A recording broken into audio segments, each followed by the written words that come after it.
प्यारे बच्चों, ज्ञान सरोवर कोचिंग के ऑनलाइन क्लास में आपका स्वागत है। पिछली कक्षाओं में हम लोग पढ़े थे पास्ट परफेक्ट टेंस, उसका आइडेंटिफिकेशन, उसका फॉर्म, फिर उसका अफर्मेटिव फॉर्म, उसके बाद उसका निगेटिव फॉर्म कल हम लोग जाने थे। जैसे कि मैं कल बताया था कि यह टेंस दो वाक्यों का सम्मिश्रण है। इसमें दो टेंस होते हैं, एक होता है पास्ट परफेक्ट टेंस और दूसरा होता है सिंपल पास्ट टेंस। और मैं कल ये भी कहा था कि उसको हम अफर्मेटिव फॉर्म में only subject had V3 other word के माध्यम से बना सकते हैं, या अगर दो वाक्यों का सम्मिश्रण है तो उसके बाद फिर हम बिफोर, उसके बाद जो first subject V2 other word full stop का प्रयोग करते हैं।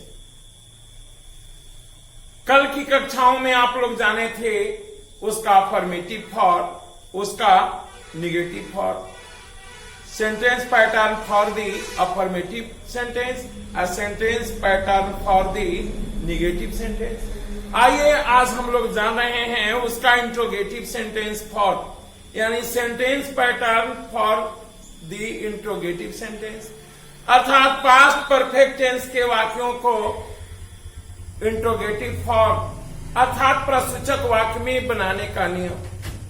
आइए हम देखते हैं। सबसे पहले हम ऑक्सिलियरी को लाएंगे। इसमें ऑक्सिलियरी वर्ब कौन हुआ?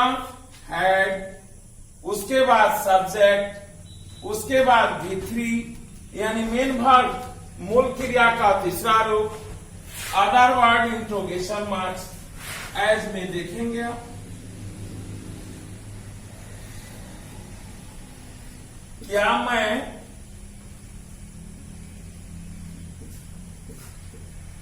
क्रिकेट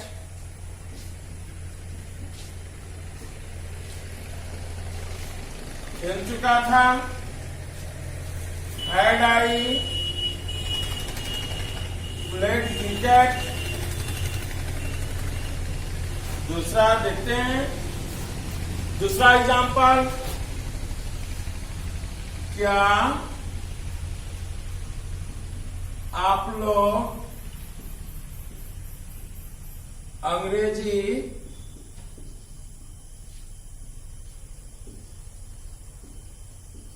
बोल चुके थे? सबसे पहले क्या होगा? Had you spoken English? एक और एग्जांपल देखते हैं। क्या वह गाना गा चुकी थी? हैड सी संग ए सॉन्ग? अगर दो वाक्यों का सम्मिश्रण है तो इसके पहले हम कर देंगे बिफोर, यह हो जाएगा हमारा सेकंड सब्जेक्ट, यहाँ होगा फिर first subject V2 other word interrogation marks. इस तरह से हम वाक्यों को अलग बना सकते हैं।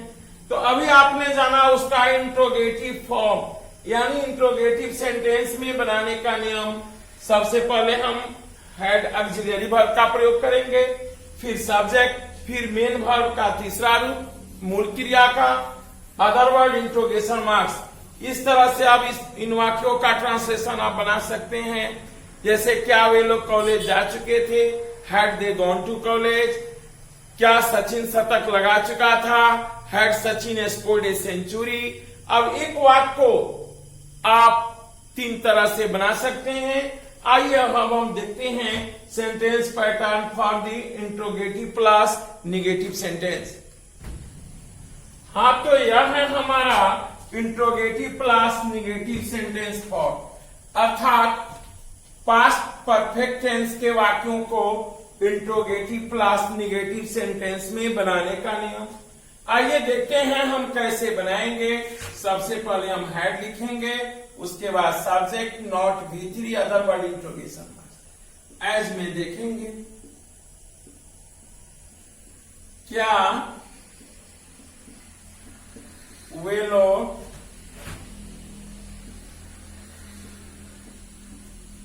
ताजमहल नहीं देख चुके थे। क्या होगा? Had they not seen the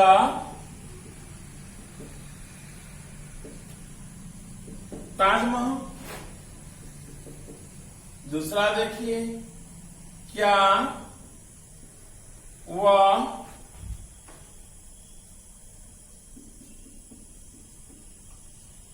अंग्रेजी नहीं बोल चुका था? Had they not spoken English.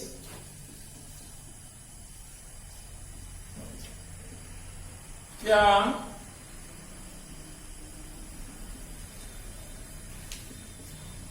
आप लोग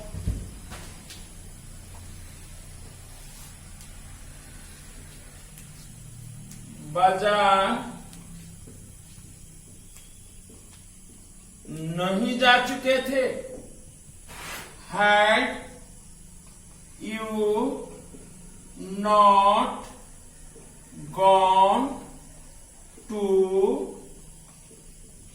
मार्केट। इस तरह से हम वाक्यों को इंट्रोगेटिव प्लस निगेटिव, अर्थात इसमें क्या भी रहेगा और नहीं भी रहेगा।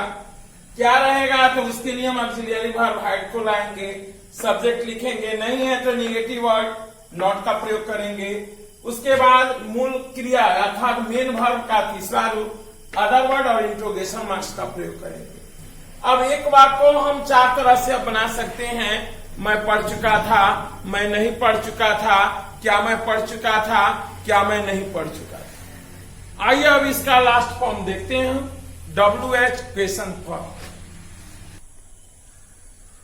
हाँ, तो अब देखते हैं हम पास्ट परफेक्ट टेंस अर्थात पूर्ण भूतकाल के वाक्यों को WH क्वेश्चंस में बनाने का नियम, अर्थात sentence pattern for the WH questions. यानी हम WH क्वेश्चंस में कैसे बनाएंगे पास्ट परफेक्ट टेंस के वाक्यों को। तो आइए हम सबसे पहले लिखेंगे questions word, what, where, how, when, why, और भी हो सकते हैं। उसके बाद हम ऑक्सिलियरी वर्ब लाएंगे हैड, उसके बाद लाएंगे सब्जेक्ट। उसके बाद अगर वाक्य में नहीं है तो नॉट का प्रयोग करेंगे, यदि नहीं है तो हम नॉट का प्रयोग नहीं करेंगे, इसलिए इसको हमने ब्रैकेट में लिखा है। V3 वर्ब का तीसरा रूप अदर वर्ड इंट्रोगेशन मार्क्स। जैसे आपको पहले ही बताया जा चुका है कि ऑक्सिलियरी वर्ब प्रत्येक के साथ हैड का ही प्रयोग होगा। आइए अब हम उदाहरण के द्वारा देखते हैं। एज में आप देखेंगे,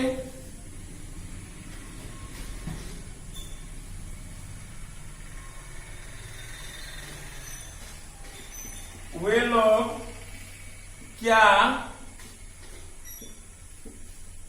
कर चुके थे। सबसे पहले हम क्या का इंग्लिश लिखेंगे, क्या होगा? व्हाट। 2 नंबर में ऑक्सिलियरी वर्ब है हैड, सब्जेक्ट है दे। करना का अंग्रेजी मूल क्रिया करना है, करना का डू होता है, do did done. What had they done, वे लोग क्या कर चुके थे। आइए दूसरा देखते हैं।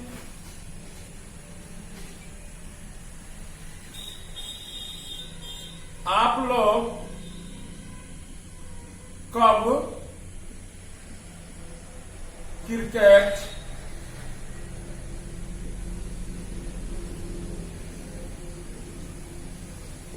खेल चुके थे। When had you played cricket? वह क्यों नहीं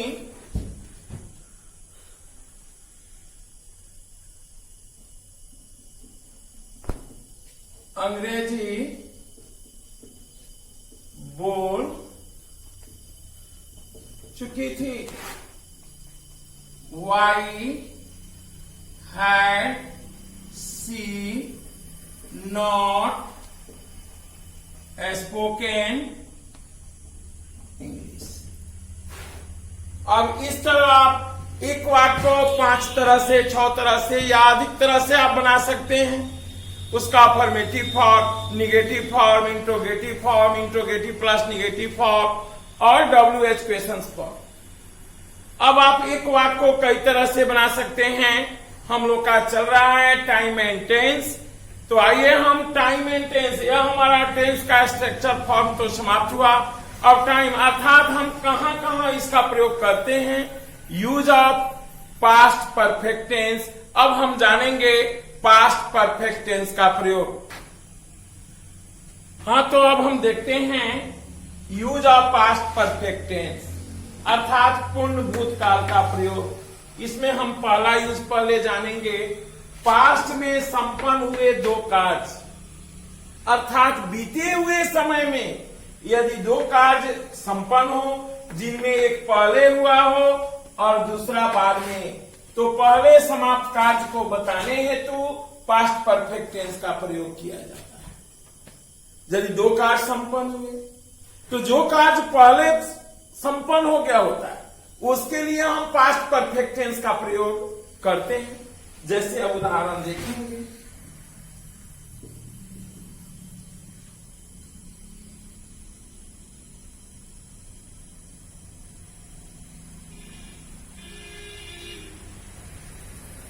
मेरे कॉलेज पहुंचने के पहले घंटी बज चुकी थी। इसमें पहले संपन्न हुआ कि घंटी बज चुकी थी, तो इसके लिए हम पास्ट परफेक्ट टेंस का प्रयोग करते हैं। आइए हम देखते हैं। पहले बनाएंगे घंटी बज चुकी थी, क्या होगा? The bell had rung before I reached the college। आइए हम दूसरा एग्जाम्पल देखते हैं।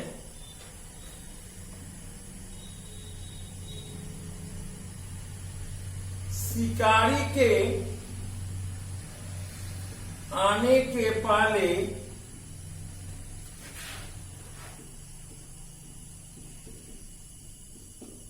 चिड़िया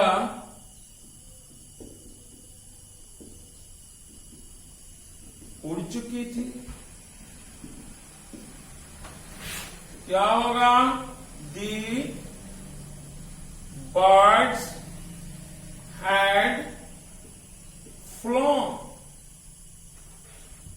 बिफोर दी हंटर।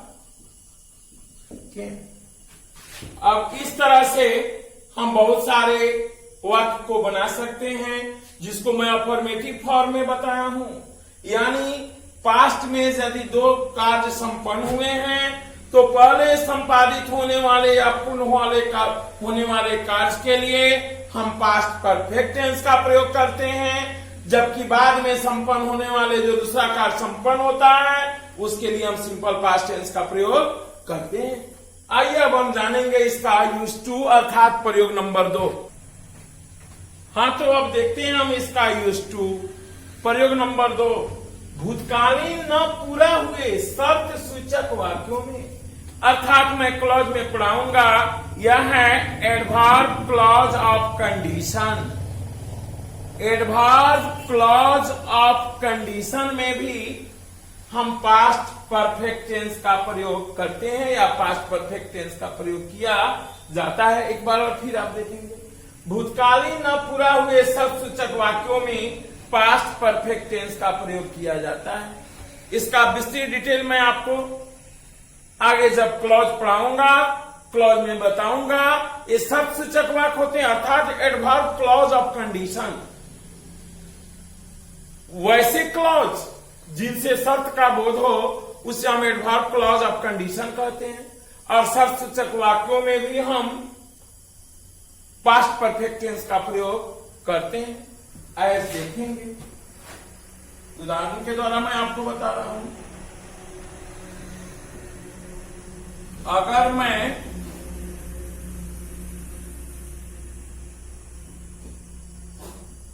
दिल्ली का भ्रमण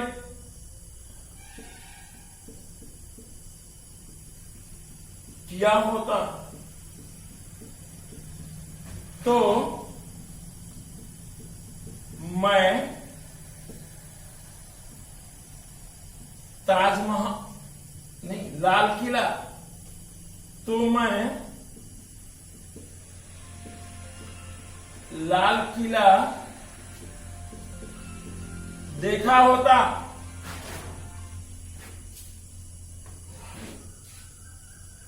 आइए अब इसका हम ट्रांसलेशन बनाते हैं।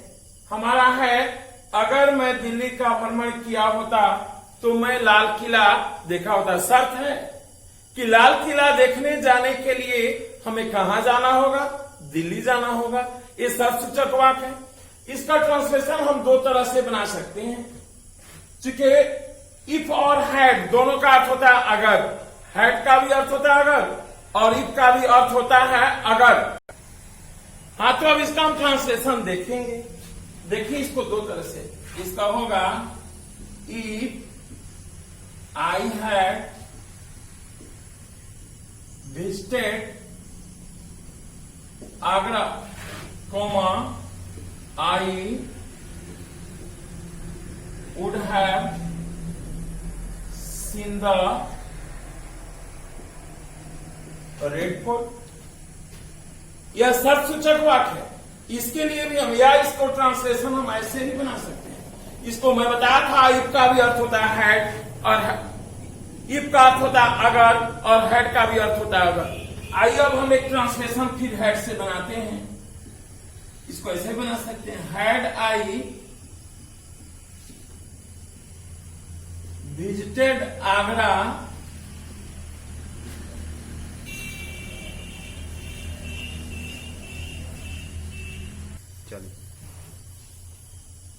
I would have seen the red fort। इसको हम दो तरह से बना सकते हैं, दोनों हमारा ट्रांसलेशन सही है। If I had visited Agra I would have seen the Red Fort, अथवा had I visited Agra I would have seen the Red Fort. ये शब्द सूचक वाक्य है और इसके लिए भी हम पास्ट परफेक्ट टेंस का प्रयोग करते हैं। आइए एक और एग्जांपल हम देखते हैं। दूसरा, अगर वह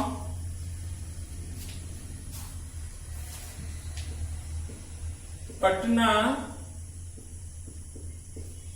गया होता तो वह गोलघर देखा होता। ये भी शब्द सूचक वाक्य है और इसका भी ट्रांसलेशन हम दोनों तरह से बना सकते हैं। आइए हम, if he had gone to Agra he would have seen the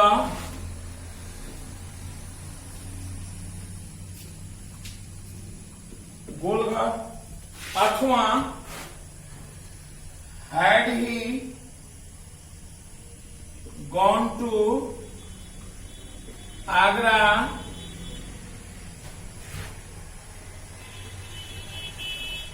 he would have seen the Golghar. इसकी विस्तृत जानकारी मैं आप लोगों को क्लॉज के माध्यम से बताऊंगा। जब मैं क्लॉज पढ़ाऊंगा, जैसे मैं बताया हूं आप लोगों को एक बार जाने की क्लॉज इसका हिंदी होता है उपवाक। क्लॉज क्या है? ए clause is a part of sentence having its own subject and predicate. अर्थात क्लॉज किसी वाक्य का वह हिस्सा होता है जिसका अपना एक सब्जेक्ट और एक प्रेडिकेट होता है। क्लॉज के मुख्यतः दो भेद होते हैं, प्रिंसिपल क्लॉज और सबऑर्डिनेट क्लॉज। एक और पढ़ना आपको, कोऑर्डिनेट क्लॉज, समकक्ष उपवाक। प्रिंसिपल क्लॉज जो अपने अर्थ की पूर्णता के लिए अन्य किसी क्लॉज पर निर्भर नहीं होता, जबकि सबऑर्डिनेट क्लॉज अपने अर्थ की पूर्णता के लिए दूसरे क्लॉज पर डिपेंड रहता है। प्रिंसिपल क्लॉज को हम मेन क्लॉज भी कहते हैं और सबऑर्डिनेट क्लॉज को हम प्रिंसिपल क्लॉज को हम मेन क्लॉज या इंडिपेंडेंट क्लॉज और सबऑर्डिनेट क्लॉज को हम डिपेंडेंट क्लॉज, क्योंकि वह दूसरे पर निर्भर रहता है। तो आगे हम क्लॉज पढ़ाएंगे, क्लॉज में इसकी दूसरी जानकारी देंगे। प्रिंसिपल क्लॉज का कोई भेद नहीं होता। उसके बाद हम बताएंगे कि कैसे किस चीज से शुरू होने वाला क्लॉज सबऑर्डिनेट क्लॉज होता है। सबऑर्डिनेट क्लॉज के तीन भेद, नाउन क्लॉज, एडजेक्टिव क्लॉज और एडवर्ब क्लॉज। फिर एडवर्ब क्लॉज के बहुत सारे भेद होते हैं जिसकी जानकारी मैं क्लॉज के माध्यम से आपको बताऊंगा। तो आइए अब इसका फिर हम अगला यूज देखते हैं। आइए अब हम देखते हैं यूज 3 अर्थात पास्ट परफेक्ट टेंस का यूज 3 प्रयोग नंबर 3। भूतकालीन न पूरे हुए इच्छाओं, एक बार और देखेंगे, भूतकालीन न पूरा हुई इच्छाओं हेतु आई विश, वी विश या they wish. I oblique we oblique they है, उसके बाद विश है। I wish, we wish, they wish के साथ तथा भूतकालीन अवास्तविक परिस्थिति हेतु एज इट, एज द, जिसका अर्थ होता है मानो। इसके बारे में भी मैं आपको पढ़ाऊंगा आगे। यह है एडवर्ब क्लॉज ऑफ मैनर, जिससे रीति, ढंग, तरीका का बोध होता है, के साथ भी पास्ट परफेक्ट टेंस का प्रयोग किया जाता है। आइए अब एग्जाम्पल में हम देखते हैं एज में।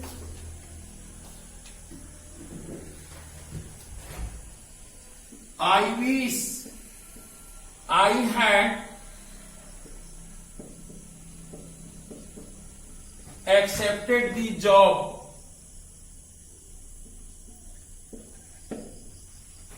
काश मैं नौकरी को स्वीकार कर लिया होता। तो इसके लिए भी I had accepted the job या पास्ट परफेक्ट टेंस है, इसके लिए हमने पास्ट परफेक्ट टेंस का प्रयोग किया। आइए अब हम दूसरा एग्जांपल देखते हैं। He talks as if he had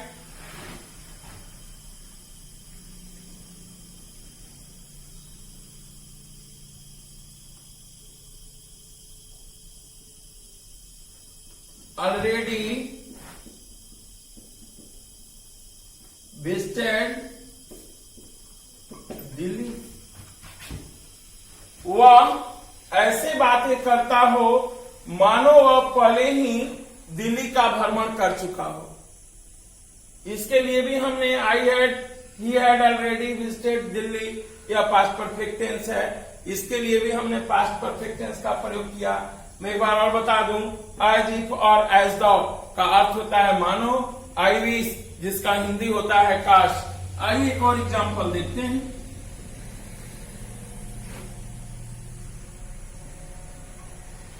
She talks as though she had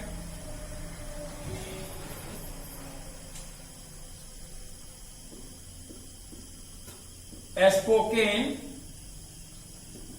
English. वो ऐसे बातें करती है मानो वह अंग्रेजी बोल चुकी हो। तो as if, as the, I wish इत्यादि के साथ हम पास्ट परफेक्ट टेंस का प्रयोग करते हैं। आइए अब हम इसका अंतिम यूज अर्थात यूज 4 जानेंगे। इसके बाद हमारा अंतिम यूज है जिसको अब हम आगे जानेंगे।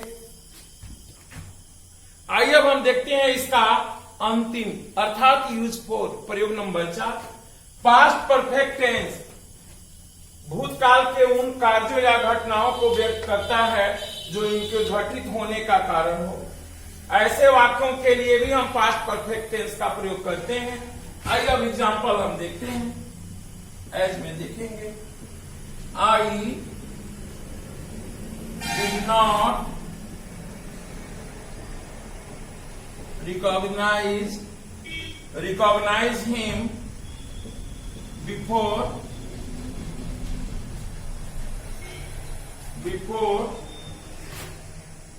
I